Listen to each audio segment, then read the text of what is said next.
আমাদের channel star production বিগত বেশ কিছু বছর ধরে আমাদের পথ চলা শুরু হয়েছে এবং এই চ্যানেলটি বর্তমানে দক্ষিণ চব্বিশ পরগনার বুকে মূলত গ্রামীণ সংস্কৃতি নিয়ে কাজ করছে। আজকে আপনার কাছে আমরা এসেছি আপনার আশীর্বাদ প্রার্থনা করতে, আর আমাদের পক্ষ থেকে আপনাকে এই ছোট্ট একটু উপহার। আমার আন্তরিক শুভেচ্ছা। তোমাদের সফল হোক, নিজে তোমাদের চ্যানেল আরো উন্নতি করুক, সবার মানুষের কাছে পৌঁছো, এটা আমার কথা। অনেক মঙ্গল। ঠিক আছে।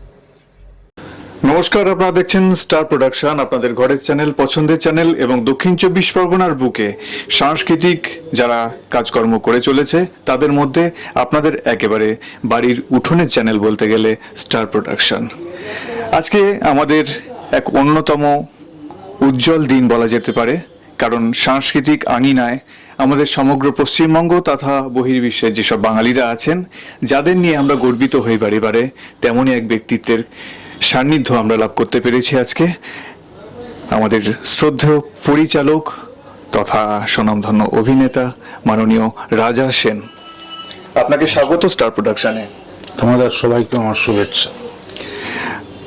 রাজা সেন বলতে গেলে একেবারে যারা অভিনয় নিয়ে চর্চা করছেন এই মুহূর্তে এবং অভিনয়ের শুভাদনুত্থায়ী যারা, তাদের কাছে অবশ্যই আজকের এই যে সাক্ষাৎকার পর্বটি একটি টেক্সট স্বরূপ বলা যেতে পারে হতে চলেছে।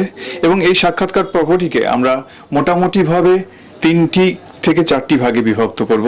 ওনার শৈশবকাল, যেভাবে উনি বেড়ে উঠেছেন, নাম্বার 2 হচ্ছে ওনার থিয়েটারি জীবন, নাম্বার 3 হচ্ছে চলচ্চিত্র জীবন, এবং সেই সাথে সর্বশেষ যে অংশটা থাকবে সেখানে হচ্ছে ওনার আগামী যে প্রজন্ম আছে তার প্রতি ওনার কি সাজেশন আছে সেটা আমরা নেওয়ার চেষ্টা করব। একেবারে শুরু থেকেই শুরু করা যাক। আপনার শৈশব জীবন, আপনার পাড়া এবং আপনার বন্ধু বান্ধব, স্কুল জীবন, সেইখান থেকেই জানতে চাইবো। কারণ একটা মহিরুহ যখন তৈরি হয়, তার একেবারে যেখানে যে ভূমিতে প্রথিত আছে সেই বীজটা, সেই মাটির সাথে আমরা পরিচিত হওয়ার চেষ্টা করি সবসময়। কেমন ছিল সেই দিনগুলো শৈশবের? আমার শৈশবের দিন তুমি শুনবে, কিন্তু এখানে মনে হয় অনেক দর্শকই আছে, বা তুমি আমার সম্পর্কে কতটুকু পরিচয় বা জানো, আমি কি আদৌ মহিরু? তো তুমি একটু আমার মনে হয় আমার পরিচিতিটা একটু দিয়ে করো, যে কেন আমার ইন্টারভিউটা নিচ্ছ, কেন আমি কে, মানে আমার সম্পর্কে তোমার ধারণা কি, আমার পরিচিতিটা কি? অবশ্যই ভারতবর্ষের যে চলচ্চিত্র, সেই চলচ্চিত্রের ইতিহাস যদি লেখা হয়, সেখানে অবশ্যই একটা চ্যাপ্টার থাকবে আমার পার্শ্ববর্তী যে মহান ব্যক্তিত্ব বসে আছেন তার জন্য, শ্রদ্ধেয় পরিচালক রাজা সেন। এবং রাজা সেন অন্যান্য চলচ্চিত্রকার যারা আছেন তাদের থেকে এই জায়গাটাই মনে হয়েছে আমাদের আলাদা। কারণ ছবির মাধ্যমে যদি কবিতা বলতে হয়, সাহিত্য চর্চা করতে হয় ছবির মাধ্যমে, সেই অনন্য যে অননুকরণীয় যে ভাষা, তার চলচ্চিত্রের মাধ্যমে আমরা বারে বারে দেখি। এবং সব থেকে হচ্ছে তার চলচ্চিত্রের মধ্যে এবং তার যে কোনো কাজের মধ্যে যে ভিত্তি প্রথিত থাকে, সেটা হচ্ছে বাংলা সাহিত্যের একটা নির্যাস। এবং বাংলা সাহিত্য যেসব লেখাকে নিয়ে বারে বারে গর্ববোধ করে, বারে বারে তাকে নিয়ে আপনি কাজ করেছেন, আপনার সেই প্রয়াস দেখতে পাই। যেমন সুবর্ণলতা, অবশ্যই আদর্শ সিন্ধু হোটেল, আরোগ্য নিকেতন, এইগুলো আমি টিভি সিরিয়াল করেছি। মানে কখনো আশাপূর্ণা দেবী, কখনো তারাশঙ্কর বন্দ্যোপাধ্যায়, কখনো বিভূতিভূষণ। তো সেই জন্য আমার মনে হচ্ছে যে আমার পরিচয়টা না দিয়ে আমার শৈশবে হঠাৎ মানুষের ইন্টারেস্ট কেন হবে। হ্যাঁ, আর অবশ্যই আমার চলচ্চিত্রের দামও ছবিটি খুবই বিখ্যাত ছবি। নিশ্চয়ই স্যার, নিশ্চয়ই আস্তে আস্তে আসবো আমরা। এবং না, আমার ধারণা হলো যে আস্তে আস্তে আসবে, যারা মানুষরা জানে না আমাকে, তারা আমার সম্পর্কে ইন্টারেস্টেড হবে কেন। তো যাই হোক, দামু ছবি এবং পরবর্তীকালে আত্মীয় স্বজন এবং তথ্যচিত্র সুচিত্রা মিত্র, এগুলোতে আমি রাষ্ট্রপতি পুরস্কার পেয়েছি। আমার একটা ইনস্টিটিউটে আমি ছাত্রছাত্রীদের পড়াইও। তোমাদেরই এই চ্যানেলের একজন প্রতিষ্ঠাতা নির্মাতা তাপস আমার ছাত্র, সে আমি খুব গর্ব অনুভব করি তার জন্যে। তো সব মিলিয়ে এটা আমার পরিচিতি, যে আমার কিছু ছাত্র আছে এবং আমার কিছু কার্যকলাপ আছে। তাতে তোমরা যদি আমাকে মহিরু বলে সেটা তোমাদের ব্যাপার, মহিরুহু কিনা আমি জানি না, যাই হোক। তো এইবারে হচ্ছে যে আমার যেটা প্রশ্ন ছিল ছোটবেলা, তো আমি খুব সাধারণ নিম্ন মধ্যবিত্ত পরিবারে, বলতে গেলে একটা অ্যাসবেস্টারের চালা হওয়া বাড়িতে, ঝিলের পাড়ে, ঝিল রোডে যাদবপুরে বড় হয়েছি, জন্মেছি ওখানে।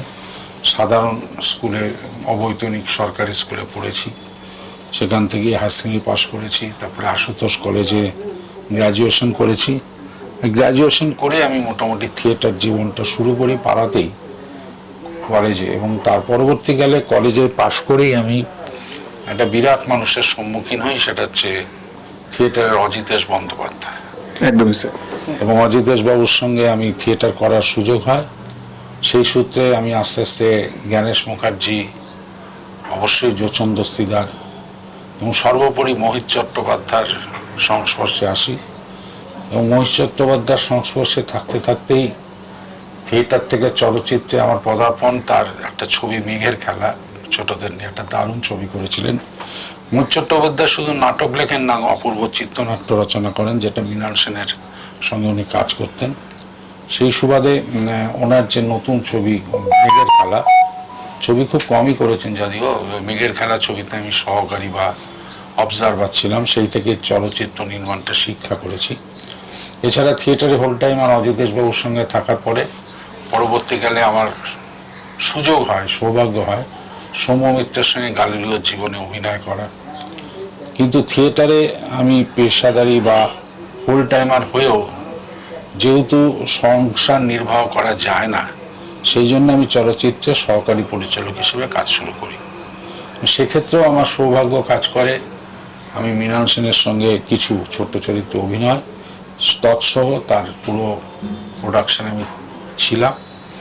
তার পরবর্তীকালে বুদ্ধদেব দাশগুপ্ত, ধীতিমান চ্যাটার্জি, এদের সঙ্গে আমি কাজ করেছি। অনেকের সঙ্গে সহকারী পরিচালক হিসেবে কাজ করেছি, যোচন দস্তিদার, এরকম। যাই হোক, এইসবের মধ্যে দিয়ে থিয়েটারের সম্পূর্ণ মানে হোল টাইমার হিসেবে থাকা থেকে সহকারী পরিচালক হিসেবে কাজ করার শিক্ষানবিশ থেকে আমি চলচ্চিত্র নির্মাণ শিখি। এবং প্রথমে আমি টেলিভিশনেরই কাজ করি। টেলিভিশনে আমি সহকারী কিছুদিন থাকার পরে টেলিভিশনের টেলিফিল্ম সম্পর্ক বলে একটি টেলিফিল্ম হতো দূরদর্শনে, সেটি করেছি।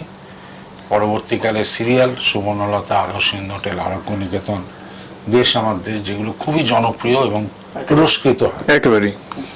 এবং তার পরবর্তীকালে আমি যেটা আমার স্বপ্ন ছিল ছবি করার, সেই দামু ছবিটা করি। এবং দামু ছবিতে আমি শ্রেষ্ঠ শিশু চলচ্চিত্র হিসেবে রাষ্ট্রপতি পুরস্কার পাই। এই হচ্ছে মোটামুটি আমার সংগ্রামের শুরুর রাস্তা, বা প্রাথমিক যদি বলো যে শুরুটা কিভাবে হলো, এইভাবেই শুরু হয়েছে। থিয়েটারি জীবনের ক্ষেত্রে প্রথমে অজিতেশ বন্দ্যোপাধ্যায় এবং তারপর পরবর্তী ক্ষেত্রে শ্রদ্ধেয় শম্ভু মিত্র, এবং পরবর্তী ক্ষেত্রে চারবাকে যখন যাচ্ছেন সেখানে গিয়ে মাননীয় যোচন দস্তিদারের সংস্পর্শে আসছেন। এই তিনজনের যে কাজের ধারা, এটা যদি একটু বলেন আর কি, যে কোথায় ডিফারেন্সটা কি?